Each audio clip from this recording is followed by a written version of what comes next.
हर हर महादेव। जय भोलेनाथ। आपके अपने चैनल में आपका बहुत बहुत स्वागत है। महादेव की कृपा सदैव आप और आपके समस्त परिवार पर बनी रहे।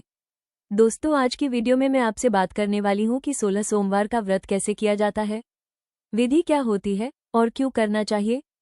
मतलब किस किस कामना से आप 16 सोमवार का व्रत धारण कर सकते हैं, किस प्रकार से व्रत के नियम का पालन करें, व्रत का संकल्प किस प्रकार से लेना है, पूजा किस प्रकार से करें और 16 सोमवार के व्रत में क्या खाना चाहिए, क्या नहीं खाना चाहिए और कब खाना चाहिए, भगवान को भोग क्या लगाएं और 16 सोमवार का व्रत कब से प्रारंभ करें। जैसे कि महिलाएं हैं, कन्याएं हैं, व्रत धारण करती हैं और बीच में पीरियड्स आ जाते हैं, तो ऐसी अवस्था में व्रत किस प्रकार से करें, पूजा किस प्रकार से करें और क्या वो व्रत गिना जाएगा 16 सोमवार के व्रत में। तो 16 सोमवार व्रत से जुड़ी हुई जितनी भी जानकारी है, सारी जानकारी आपसे शेयर करने वाली हूँ, इसलिए वीडियो को अंत तक जरूर देखिए और अच्छी लगे वीडियो तो इसे लाइक भी जरूर कीजिए। सबसे पहले जानते हैं कि 16 सोमवार का व्रत क्यों करना चाहिए, किस कामना से करना चाहिए और किसे जरूर करना चाहिए। देखिए, वैसे तो 16 सोमवार का व्रत कोई भी धारण कर सकता है और किसी भी कामना से कर सकता है।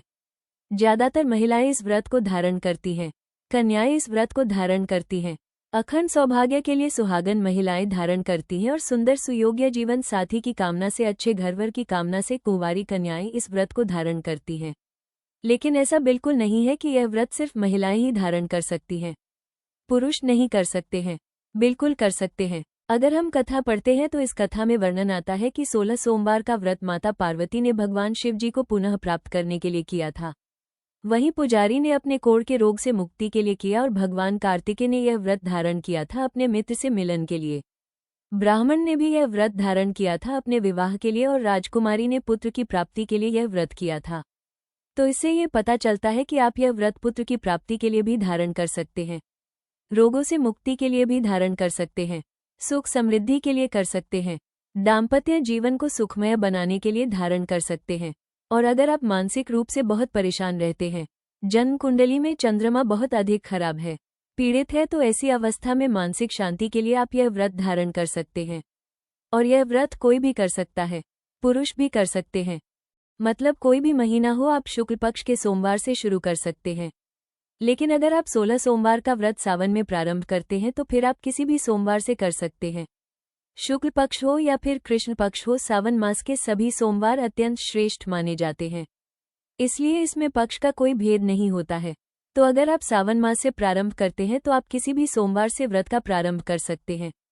लेकिन अगर आप किसी भी कारणवश सावन के सोमवार से व्रत का प्रारंभ नहीं कर पाते हैं तो फिर दूसरा श्रेष्ठ मास माना जाता है अगहन का महीना मार्गशीर्ष मास। मार्गशीर्ष मास के शुक्ल पक्ष से आप व्रत का प्रारंभ कर सकते हैं। और जैसे कि अभी सावन चल ही रहा है तो आप सावन मास के किसी भी सोमवार से व्रत प्रारंभ कर सकते हैं। 16 सोमवार हमें करने होते हैं व्रत के और 17वें सोमवार को व्रत का उद्यापन करते हैं। अब बात करें कि व्रत का संकल्प कैसे लें। देखिए, व्रत का संकल्प लेने के लिए जिस दिन आपको व्रत शुरू करना है, मतलब जिस सोमवार को आप व्रत प्रारंभ कर रहे हैं, सुबह जल्दी उठ जाइए, सूर्योदय से पहले उठकर नित्य कर्मों से निवृत्त हो जाइए, स्नान कर लीजिए और शुभ रंगों के वस्त्र धारण करके भगवान सूर्यदेव को जल दीजिए। फिर भगवान भोलेनाथ के सामने आपको शुद्ध घी का दीप प्रज्वलित करना है और अपने हाथ में जल, पुष्प और अक्षत लेकर व्रत का संकल्प लेना है। अपना नाम बोलिए, अपना गोत्र बोलिए और जिस स्थान पर आप रहते हैं उस स्थान का एड्रेस बोलिए और भगवान से प्रार्थना कीजिए कि आप यह व्रत मतलब 16 सोमवार का व्रत आज से प्रारंभ कर रहे हैं। भगवान आप पर कृपा करें कि आप यह व्रत निर्विघ्न रूप से पूर्ण कर पाएं। व्रत में पूजा पाठ में किसी भी प्रकार की भूल चूक हो जाए तो भगवान से क्षमा प्रार्थना कर लीजिए। अब आप अगर किसी कामना से धारण कर रहे हैं तो अपनी कामना कहिए।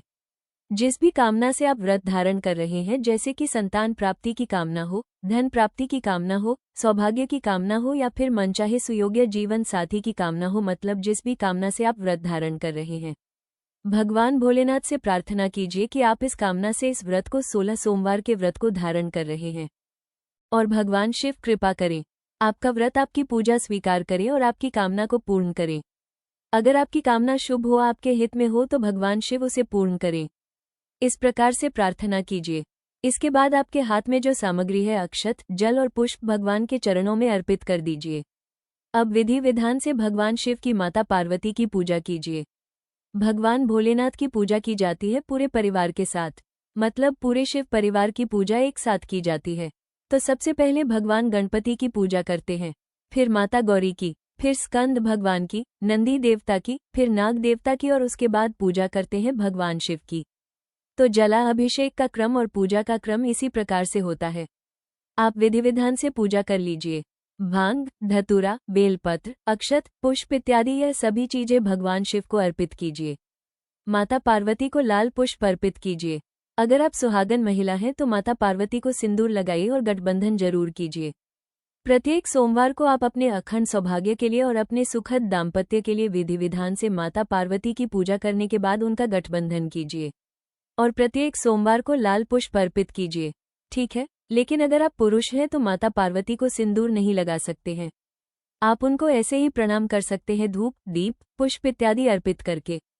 इसके बाद भगवान भोलेनाथ को भोग लगा दीजिए। जो भी आपके पास उपलब्ध हो, फल, मिठाई इत्यादि भोग लगाकर और उनकी आरती कर लीजिए।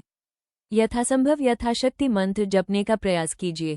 नमः शिवाय, ओम नमः शिवाय। अगर आप महिला हैं तो नमः शिवाय का जप कीजिए। पुरुष है तो आप ओम नमः शिवाय का जप कर सकते हैं। रुद्राष्टक का पाठ कीजिए। ठीक है, जीवन में शांति हो, आपकी कामना पूर्ण हो, इसके लिए रुद्राष्टक का पाठ करना श्रेष्ठ है। सुबह और शाम दोनों समय भगवान शिव की पूजा करते हैं, तो शाम को प्रदोष काल में भी इसी प्रकार से भगवान शिव की पूजा करेंगे। तो दोनों समय पूजा करेंगे और दोनों समय आरती करेंगे। और अगर आपके घर के आसपास शिवालय है तो शिवालय में जाकर शिव की आराधना आप कर सकते हैं, सुबह भी और शाम को भी, जैसी भी मतलब आपकी सुविधा बन पाती है। ठीक है, तो पूजा की विधि यही होती है। अब बात करें कि इस व्रत में फलाहार कैसे करते हैं। देखिए, वैसे तो जब हम कथा पढ़ते हैं तो कथा में वर्णन आता है कि इस व्रत को पूरी तरह से निर्जल करना चाहिए। मतलब सुबह से लेकर सूर्योदय से लेकर सूर्यास्त तक निर्जल रहते हैं और शाम के समय भगवान की पूजा करने के बाद चूरमे का भोग लगाते हैं और उसे ही प्रसाद के स्वरूप में ग्रहण करते हैं।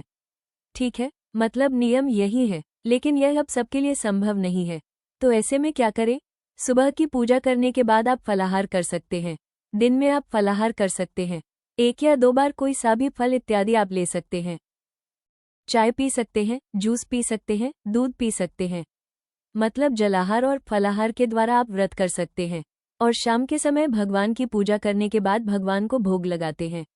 अब यहीं पर बहुत से भक्तों के प्रश्न आते हैं कि क्या शाम के समय हम प्रत्येक सोमवार को एक ही चीज का भोग लगाएं और एक ही चीज ग्रहण करें। जी हाँ, यही नियम है।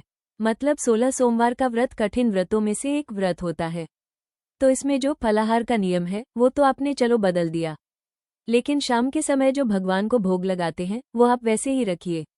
आप शाम को चूरमे का भोग लगाइए भगवान को। मतलब आटे की पंजीरी होती है, आटे को घी में भूनते हैं और उसमें चीनी मिलाते हैं। मतलब चीनी का पाउडर बना दीजिए या फिर बूरा मिला दीजिए और शाम को प्रदोष काल की पूजा में भगवान को वही चूरमा जो है वो भोग लगा दीजिए। इसके बाद जितना भी हम भोग लगाते हैं उसका एक हिस्सा हम ब्राह्मण को दान करते हैं, एक हिस्सा परिवार के सभी सदस्यों में आप वितरित कर सकते हैं और एक हिस्सा जो होता है आप स्वयं ग्रहण करते हैं।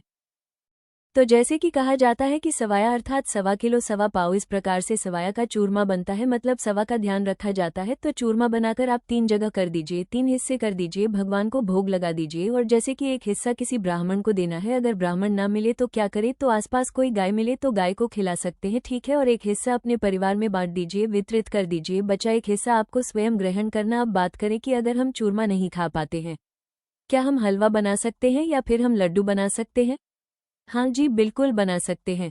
आप इसी आटे से भूनकर हलवा भी बना सकते हैं, आटे का हलवा या फिर आटे के लड्डू बना सकते हैं।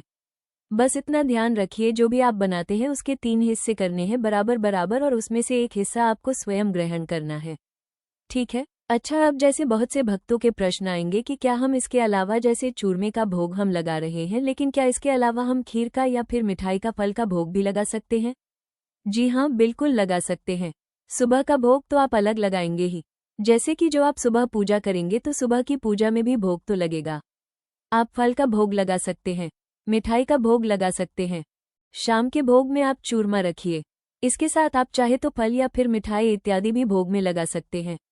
ठीक है, अन्न एक ही रखिए, मतलब 2 अन्न खाकर आपको व्रत नहीं खोलना है। जैसे कि खीर अगर आप चावल की बनाते हैं तो चावल और आटे का चूरमा, ये 2 अन्न हो गए, तो 2 अन्न खाकर आपको व्रत नहीं खोलना है। ठीक है, तो इसीलिए शाम को एक ही अन्न रखिए।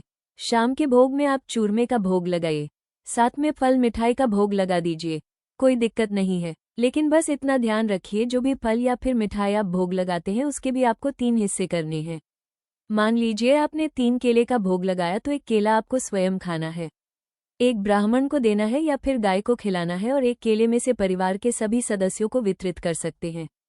ठीक है, तो मतलब जो भी आप शाम को भोग में लगाते हैं उस भोग में से आपको 3 हिस्सा करना ही है। तो भोग लगाते समय ध्यान रखिए कि आपको ये भोग स्वयं भी ग्रहण करना है 1 हिस्से का। सुबह जो भोग लगाते हैं वो प्रसाद के स्वरूप में आप किसी को भी दे सकते हैं, और फल का भोग अगर आप सुबह लगाते हैं तो आप दिन में फलाहार कर सकते हैं उसी फल का। ठीक है, तो यह व्रत इसी प्रकार से करते हैं।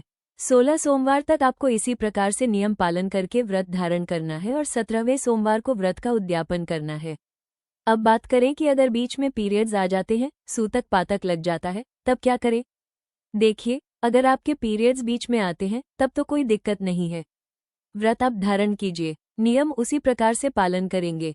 आप पूजा नहीं कर सकते हैं, लेकिन अपनी पूजा आप किसी के द्वारा भी, मतलब परिवार में कोई भी सदस्य हो तो उसके द्वारा करवा सकते हैं। मान लीजिए कि आप अकेले रहते हैं, कोई भी पूजा करने वाला नहीं है, या फिर परिवार में भी है लेकिन कोई पूजा नहीं कर पा रहा है, तो ऐसे में क्या करें?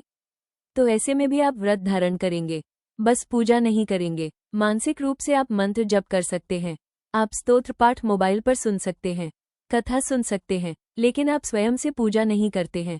अंतर क्या है इसमें? देखिए, अगर आप किसी से पूजा करवा लेते हैं तो वो व्रत आपका गिना जाएगा आपके 16 सोमवार के व्रत में। लेकिन अगर कोई पूजा नहीं करता है आपके लिए, तो ऐसे में उस सोमवार को आप व्रत तो धारण करेंगे लेकिन वो व्रत आपका गिना नहीं जाएगा। ठीक है, आप व्रत करेंगे लेकिन 16 सोमवार के व्रत में वो व्रत गिना नहीं जाएगा। इसीलिए अगर संभव हो तो किसी से पूजा करवा लेनी चाहिए। कोई पंडित जी हो मंदिर में तो उनके द्वारा भी आप करवा सकते हैं और उन्हें कुछ पैसे दे सकते हैं सामग्री के लिए। ठीक है, तो आप ऐसा भी कर सकते हैं। अब बात करें कि उद्यापन कैसे करें। देखिए, 16 सोमवार व्रत करने के बाद 17वें सोमवार को व्रत का उद्यापन करते हैं। ठीक है, व्रत का उद्यापन करने के लिए आप चाहे तो किसी ब्राह्मण को बुलवा सकते हैं और विधि विधान से भगवान शिव की पूजा करके और रुद्रा अभिषेक करवाकर आप अपने व्रत का उद्यापन कर सकते हैं। लेकिन अगर आप किसी ब्राह्मण को नहीं बुला पाते हैं तो स्वयं से भी आप व्रत का उद्यापन कर सकते हैं। सुबह के समय ही व्रत का उद्यापन करना होता है, तो सुबह जल्दी उठ जाइए। विधि विधान से जैसे आप पूजा करते हैं प्रत्येक सोमवार में, उसी प्रकार से आपको पूजा करना है। उद्यापन वाले दिन भगवान भोलेनाथ को और माता पार्वती को आप वस्त्र के स्वरूप में, जैसे कि भगवान शिव को पुरुष के वस्त्र और माता पार्वती को साड़ी या फिर सूट इत्यादि अर्पित कर सकते हैं। सुहाग की सामग्री आप चाहे तो 16 सोमवार में किसी भी सोमवार को अर्पित कर सकते हैं, लेकिन उद्यापन वाले दिन आपको जरूर करना है। ठीक है, तो विधि विधान से भगवान शिव की पूजा कीजिए, भोग लगाइए, आरती कीजिए और उसके बाद से अपने दाहिने हाथ पुष्प लीजिए। भगवान से प्रार्थना कीजिए कि हे भोलेनाथ, आपकी कृपा से मैंने 16 सोमवार के व्रत पूर्ण किए हैं। आप मेरा व्रत, मेरी पूजा स्वीकार करें और इस व्रत में पूजा पाठ में किसी भी प्रकार से मुझसे कोई भूल चूक हुई हो तो उसके लिए मुझे क्षमा करें। इस व्रत का, इस पूजा का शुभ फल मुझे प्रदान करें। इस प्रकार से प्रार्थना कर लीजिए। आपके हाथ में जो पुष्प है भगवान को अर्पित कर दीजिए, भगवान से क्षमा प्रार्थना कीजिए। अब आपकी पूजा पूर्ण हो गई। तो उद्यापन वाले दिन पूजा आपको इसी प्रकार से करना है, लेकिन उद्यापन वाले दिन का एक और नियम होता है। 16 दंपतियों को, मतलब 16 विवाहित जोड़ों को भोजन कराना होता है और उन्हें यथाशक्ति यथासंभव दान दक्षिणा देना होता है। अगर आपकी इतनी सामर्थ्य है तो आप जरूर कर लीजिए, लेकिन सब ऐसा नहीं कर पाते हैं। तो ऐसे में क्या करें कि आप किसी भी एक जोड़े को, किसी भी एक ब्राह्मण दंपति को घर बुलाइए, पतिप को, और उन्हें भगवान शिव और माता पार्वती का स्वरूप मानकर उनकी पूजा कीजिए, चरण वंदना कीजिए और उन्हें भोजन करवाकर दान दक्षिणा देकर उनसे आशीर्वाद लीजिए। इसके बाद आप स्वयं भी भोजन कर सकते हैं। ठीक है, 17वें सोमवार को जब हम उद्यापन करते हैं तो नमक का भोजन कर सकते हैं। जो भी आपने ब्राह्मण को भोजन करवाया है वही भोजन आप स्वयं भी कर सकते हैं। ठीक है, तो अब ब्राह्मण को भोजन क्या करवाएं? देखिए, खीर, पूरी, सब्जी यह विशेष भोजन होता है ब्राह्मण के लिए। खीर अवश्य बनती है। इसके अलावा उद्यापन वाले दिन चूरमे का प्रसाद भी बनता है। जैसे जो प्रसाद हमने पूरे सोमवार को बनाए हैं वो प्रसाद भी बनेगा। चूरमे का प्रसाद बनवाइए, कम से कम 1.25 किलो का बनवाइए और उसको बनाकर भगवान को भोग लगाइए। सबको प्रसाद स्वरूप में वितरित कीजिए, ब्राह्मण को भी दीजिए। ब्राह्मण और ब्राह्मणी को वस्त्र अवश्य दीजिए। देखिए, 16 सोमवार का व्रत हम धारण करते हैं तो अपनी इच्छा के अनुसार, अपनी सामर्थ्य के अनुसार जितना भी बन पड़ता है उद्यापन वाले दिन दान करना चाहिए। दान करने से ही फल मिलता है व्रत का। ठीक है, और श्रद्धापूर्वक नियम पूर्वक अगर हम कोई भी व्रत करते हैं तभी उस व्रत का संपूर्ण फल हमें मिलता है। आप चाहे तो प्रत्येक सोमवार को छोटा सा हवन कर सकते हैं पूजा करते समय, या फिर उद्यापन वाले दिन विशेष रूप से आपको हवन करना है। पूर्णाहुति हवन अवश्य होना चाहिए। वैसे उद्यापन में ब्राह्मण को भोजन करवाना ही है, तो ऐसे में उन्हीं से पूजा करवा लीजिए, उद्यापन करवा लीजिए। विधि विधान से ब्राह्मण उद्यापन करवा देते हैं। देखिए, व्रत में जाने अनजाने हमसे कई प्रकार की गलतियां हो जाती हैं। जब हम उद्यापन करते हैं तो विधि विधान से अगर उद्यापन हो जाता है तो व्रत में हुई गलतियों के लिए भगवान से क्षमा मिल जाती है, तो प्रायश्चित भी हो जाता है। इसलिए ब्राह्मण के द्वारा उद्यापन करवाना श्रेष्ठ होता है। 16 सोमवार व्रत से जुड़ी हुई यह जानकारी उम्मीद करती हूँ आपके लिए उपयोगी होगी। अगर वीडियो पसंद आई हो तो लाइक कीजिए। कोई प्रश्न हो आपका जो रह गया हो वीडियो में तो आप लोग कमेंट बॉक्स में लिख सकते हैं। मिलती हूँ मैं आपसे अगली वीडियो में। तब तक के लिए हर हर महादेव।